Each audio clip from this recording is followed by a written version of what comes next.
அருமையான 9 வகையான சுண்டலை இப்போ பார்க்க போகிறோம். ஹலோ, வணக்கம். தோசை டு பீஸா உங்களை அன்புடன் வரவேற்கிறது. நான் கான்ஸ்டன்ட் ஜெயக்குமார்.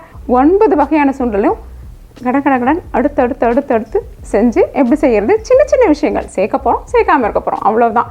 அருமையாக இந்த நவராத்திரிக்கு குழப்பமே இல்லாமல் இதை பார்த்து நீங்கள் அப்படியே செய்திருங்க. நவராத்திரி கொண்டாடாதவங்களும் என்ன பண்ணலாம், தினமும் இந்த சுண்டல்களை செய்து நம் உடல் ஆரோக்கியத்தை பாதுகாக்கலாம். ஏன்னா இது புரதச்சத்து அதிகமாக நிறைந்தது. நம்ம மாலை வேளையில் ஒரு தேநீரோடு சாப்பிடும் பொழுது உடல் ஆரோக்கியத்துக்கு ரொம்ப நல்லது. குழந்தைகள், வயதானவர்கள் மற்றும் நோயாளிகள் எல்லோரும் சாப்பிடுவதற்கு அருமையான இந்த நவ சுண்டலை பார்க்கலாம் வாங்க. இந்த நவ வகை சுண்டலை நம்ம நவராத்திரிக்கு 9 நாட்களுக்கும் வரிசையாக பண்ண போகிறோம். எல்லா பயிரையும் நான் என்ன பண்ணியிருக்கேன்னா, இன்றைக்கிக்கு ஒரு 4 மணி நேரம் ஊற வச்சுருக்கேன். 4 மணி நேரம் ஊற வச்சு நம்மளுடைய குக்கர் பாத்திரத்தில் போட்டு அதுக்கு ஏற்ற மாதிரி வேக வச்சு நம்ம எடுத்து வச்சுருக்கிறோம். இப்போது புதன்கிழமை ஆரம்பிக்குதுன்னு வச்சுக்கோங்களேன். புதன்கிழமைக்கு நம்ம என்ன பண்ணலாம், பச்சை பயிரை வச்சுக்கலாம். அடுத்தது வியாழக்கிழமைக்கு கொண்டைக்கடலை, கருப்பு கொண்டைக்கடலை உபயோகப்படுத்தலாம். அடுத்தது வெள்ளிக்கிழமைக்கு சுக்கிரன், வெள்ளை நிறம். அதனால் நம்ம என்ன பண்ண போகிறோம், இதோ மொச்சை, வெண்மொச்சையை உபயோகப்படுத்த போகிறோம். அடுத்தது சனிக்கிழமைக்கு நம்ம என்ன பண்ண போகிறோம்னா, இதோ இங்கே இருக்கக்கூடிய இந்த தட்டைப்பயிறு அல்லது காராமணி பயிரை உபயோகப்படுத்த போகிறோம்.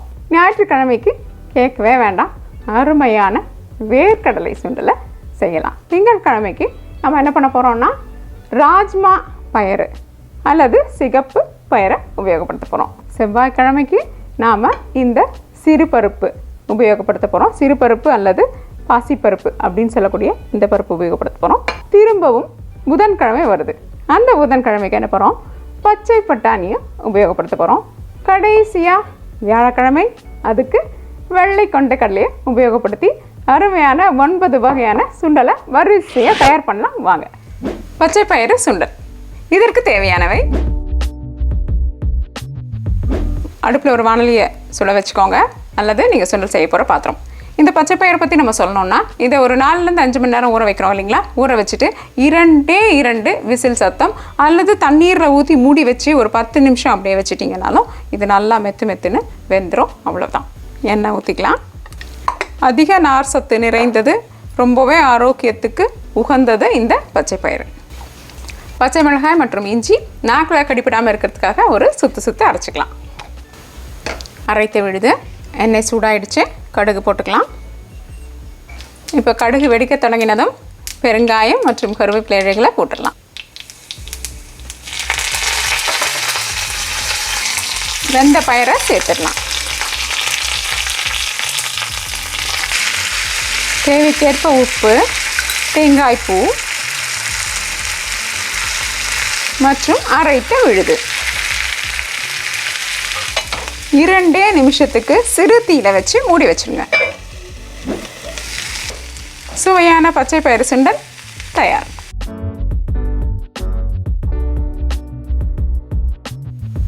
வியாழக்கிழமை சுண்டல் 2, கொண்டைக்கடலை சுண்டல். இது கருப்பு கொண்டைக்கடலை அல்லது நாட்டு கொண்டைக்கடலை அப்படின்னு சொல்லக்கூடிய சின்ன கொண்டைக்கடலையை உபயோகப்படுத்துகிறோம். இதை 4-5 மணி நேரம் ஊற வச்சுட்டு நல்லா அந்த தண்ணியை வடிச்சிடணும். ஊற வச்ச தண்ணியை வடிச்சிட்டு அதுக்கப்புறமா தான் இதை வேக வைக்கணும். ஏன்னா அதில் ஒரு நச்சுத்தன்மை இருக்கிறதுக்கான வாய்ப்புகள் அதிகம். அதனால் அந்த தண்ணியை தவிர்த்துட்டு புது தண்ணி ஊற்றி நல்லா ஒரு 5-6 சத்தம் வர வரைக்கும் வேக வச்சிங்கன்னா தான் இது என்னாகும், கொஞ்சம் அமுங்கி குழைய வெந்து கொடுக்கும். இல்லாட்டி இது வேகிறது சிறிது அதிக நேரம் எடுக்கும். இப்போ நம்ம அதே வானலில் எண்ணெய் வச்சுருக்கோம். கடுகு போட்டுக்கலாம். கடுகு வெடிக்க தொடங்கினதும் ஜீரகத்தை போட்டுக்கலாம். ரொம்ப சுலபம். இந்த காஞ்ச மிளகாயை உடச்சி போட்டுடலாம். கருவேப்பிலை இலைகள். வயிறு உபுசத்தை தவிர்க்கிறதுக்காக பெருங்காயம். வெந்த கொண்டைக்கடலை. இந்த நேரத்தில் உப்பு சேர்த்துக்கலாம். தேங்காய் பூ. 2 நிமிஷம் மூடி வச்சிங்கன்னா சுண்டல் தயார். நம்மளோட கொண்டைக்கடலை சுண்டல் தயார். வெள்ளிக்கிழமை சுண்டல் 3, வெள்ளை நிறத்திலான மொச்சை சுண்டல்.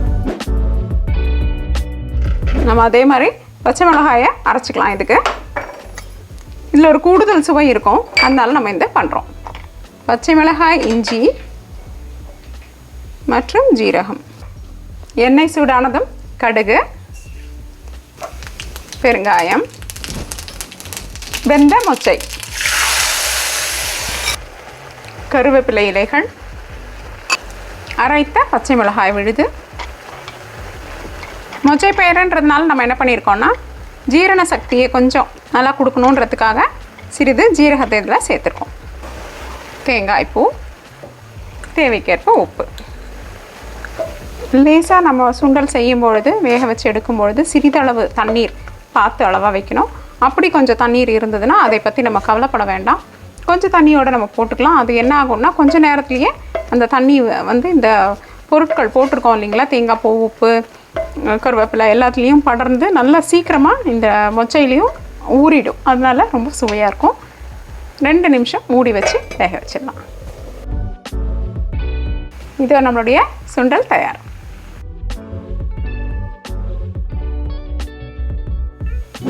சனிக்கிழமை சுண்டல் 4 காராமணி பயிறு அது தட்டைப்பயிர் சுண்டல். இந்த சுண்டலுக்கு என்ன பண்ண போகிறோம்னா காஞ்ச மிளகாயை நம்ம அப்படியே போட போகிறதில்ல. காஞ்ச மிளகாய் மற்றும் ஜீரகத்தை அரைச்சிக்கலாம். எண்ணெய் சூடானதும் கடுகு, கடுகு வெடித்ததும் பெருங்காயம் மற்றும் கருவேப்பிலை இலைகள், வெந்த காராமணி பயிரை இப்போ நம்ம சேர்த்துக்கலாம். தேவைக்கேற்ப உப்பு, அரைத்த காய்ந்த மிளகாய். இந்த காரத்தை நீங்கள் கொஞ்சம் சோதித்து பார்த்துக்கோங்க. ஒன்று நம்ம அரைச்சி போட்டுடணும், இல்லை ரொம்ப பெருசாக மிளகாயை போட்டுடணும். அப்போ தான் வந்து என்ன ஆகும், எடுத்து வச்சுட்டு சாப்பிட்றதுக்கோ அல்லது சாப்பிடும் பொழுது அது ரொம்ப காரமாக இல்லாமல் இருக்கிறதுக்கோ இந்த முறையை நம்ம பின்பற்றுறோம். 2 நிமிஷம் மூடி வச்சிடலாம். நம்மளுடைய காராமணி சுண்டல் தயார்.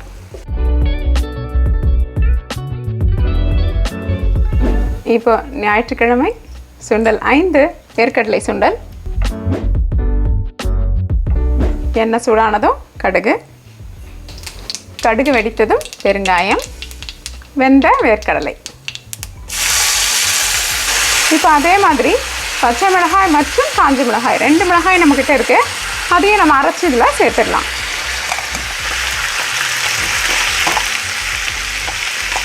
கருவேப்பிலை இலைகள், சுவைக்கேற்ப உப்பு, கடைசியாக தேங்காய் பூ. 2 நிமிஷம் மூடி வச்சிடலாம். நம்மளுடைய வேர்க்கடலை அல்லது நிலக்கடலை சுண்டல் தயார்.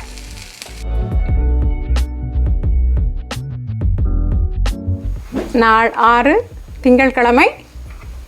இது என்னென்னா ராஜ்மா அல்லது சிகப்பு பயிர் அப்படின்னு சொல்லலாம். ராஜ்மானும் கிடைக்கும் அல்லது சிகப்பு பயிர்னு கிடைக்கிது. இந்த பயிரை வந்து எப்பொழுதும் போல் நம்ம 4லேருந்து 5 மணி நேரம் ஊற வச்சுட்டு, இதுவும் என்ன பண்ணணும்னா இந்த தண்ணியை அலசி ஊற்றிட்டு ஒரு 5-6 ப்ரெஷர் குக்கர் இதுக்கு விசில் நம்ம கொடுக்க வேண்டியிருக்கும். நம்மளுடைய கொண்டக்கடலை வேகிற மாதிரியே இதுவும் கொஞ்சம் அதிக நேரம் எடுத்துக்கும். அதனால் இதுக்கு நம்ம இந்த குறிப்பை சொல்கிறோம். நீங்கள் வந்து ஒரு 4-5க்கு மேலே அதுக்கு சத்தம் கொடுத்தீங்கன்னா தான் நல்லா மெத்துன்னு வெந்த பக்குவம் நம்மளுக்கு கிடைக்கும். எண்ணெய் சூடானதும் கடுகு. இந்த பயிருக்கும் நம்ம என்ன பண்ண போகிறோம்னா பச்சை மிளகாய், காய்ஞ்ச மிளகாய் மற்றும் கொஞ்சம் இஞ்சி சேர்த்துக்க போகிறோம். இஞ்சி சேர்த்துக்கும் பொழுது என்ன ஆகும்னா ஜீரண சக்தி அதிகமாக பண்ணி அதுக்கு ஒரு தனி சுவையை கொடுக்கும். அதனால தான் இஞ்சி சேர்த்துக்கிறோம். கடுகு வெடிக்க தொடங்கினதும் பெருங்காயம், வெந்த பயிறு, கருவேப்பிலை இலைகள், சுவைக்கேற்ப உப்பு, தேங்காய் பூ, அரைத்த விழுது. சரியாக 2 நிமிஷத்துக்கு மூடி வச்சுட்டு நம்ம எடுத்து பரிமாறலாம். நம்மளுடைய ராஜ்மா அல்லது சிகப்பு பயிர் சுண்டல் தயார். செவ்வாய்க்கிழமை சுண்டல் 7 பாசிப்பயிறு அல்லது சிறுபருப்பு சுண்டல். எண்ணெய் காஞ்சதும் கடுகு போட்டுற போகிறோம். இந்த சிறுபருப்புன்றது எப்படின்னா நிமிஷத்தில் வெந்துடும். நீங்கள் நல்லா ஒரு இது 4 மணி நேரம் 5 மணி நேரம் ஊற வைக்கணும்னு கூட இல்லை. ஒரு அரை மணி நேரம் ஊற வச்சிங்கன்னா கூட போதும். அப்போது அதனுடைய அளவில் சிறிதளவு பெருசாக இருக்கும். அப்புறம் நம்ம ஒரு பாத்திரத்தை மூடி போட்டு வச்சிங்கனாலே 15 நிமிஷத்தில் நல்லா அது வெந்துடும். அல்லது குக்கரில் வைக்கிறீங்கன்னா ஒரு சத்தத்துக்கு மேலே வைக்காதீங்க, குழஞ்சிருச்சுன்னா அப்புறம் சுண்டல் நம்மளுக்கு நல்லா வராது. இப்போது கடுகு தாளிச்சிக்கலாம். பெருங்காயம்,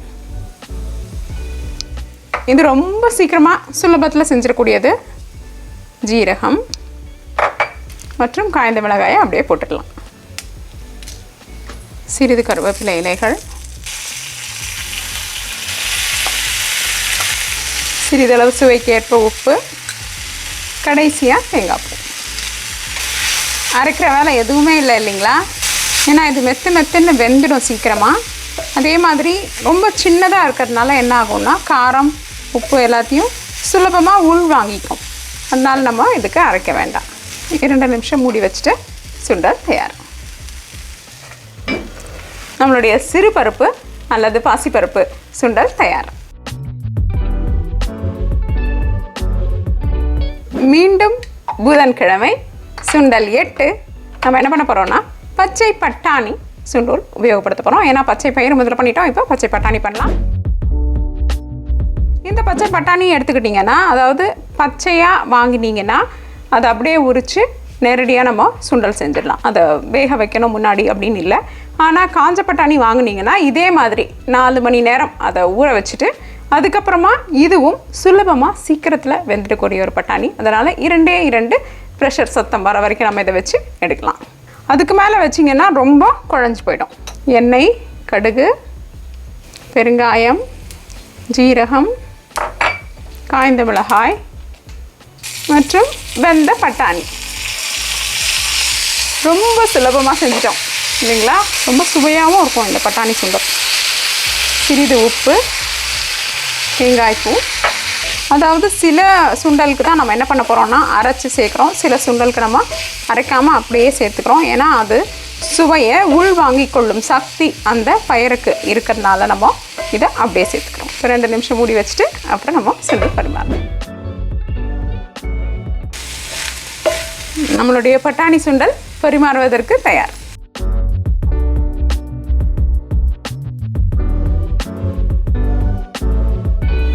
வியாழக்கிழமை நாள் 9 மீண்டும் கொண்டக்கடலை சுண்டல். இந்த கொண்டக்கடலை சுண்டல் வந்து வெள்ளை கொண்டக்கடலை, அதாவது சன்னா தால் அப்படின்னு கிடைக்கக்கூடிய அந்த பெரிய கொண்டக்கடலையை நம்ம உபயோகப்படுத்துகிறோம். இதையும் நல்லா ஊற வைக்கணும். இதை வந்து சிறிது அதிக நேரம் ஊற வச்சாலும் நல்லாயிருக்கும். ஆனால் அப்போ தான் அதனுடைய அளவில் அது நல்லா பெருசாகும். அந்த மாதிரி நீங்கள் இதை ஊற வச்சுக்கலாம். அதை தவிர இதை வேக வைக்கிறதுக்கு நான் சொன்ன அந்த முறை தான். அதாவது இதில் இருக்கிற தண்ணி, ஊற வச்ச தண்ணீர் கொட்டிடணும். புது தண்ணியை ஊற்றி தான் இதை வேக வைக்கணும். ஊற வச்ச தண்ணியில் வேக வைக்காதீங்க. அதில் சிறு நச்சுத்தன்மைகள் இருக்கிறதுக்கான வாய்ப்புகள் இருக்குது. அதனால் அதை வெளியில் விட்டுட்டு புது தண்ணி ஊற்றி இதையும் 5-6 அந்த அளவுக்கு நல்ல நம்மளுடைய சத்தம் வர அளவுக்கு நம்ம குக்கரில் விடணும். அப்போ தான் இது வந்து மெத்துன்னு நல்லா வேகும். இல்லைனா சுண்டல் நறுக்குன்னு இருக்கும், கடிக்கிறதுக்கு நல்லா இருக்காது. அதனால் நிச்சயமாக இதை கொஞ்சம் அதிகமான நேரம் இதை விடணும்.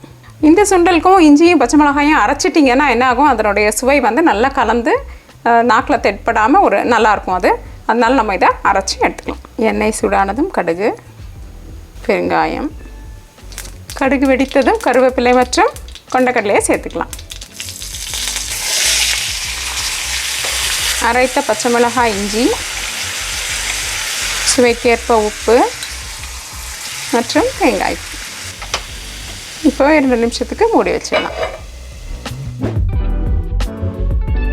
இஞ்சியின் மனம் நல்லா வருது. நம்மளுடைய அருமையான கொண்டக்கடலை சுண்டல் பரிமாறுவதற்கு தயார்.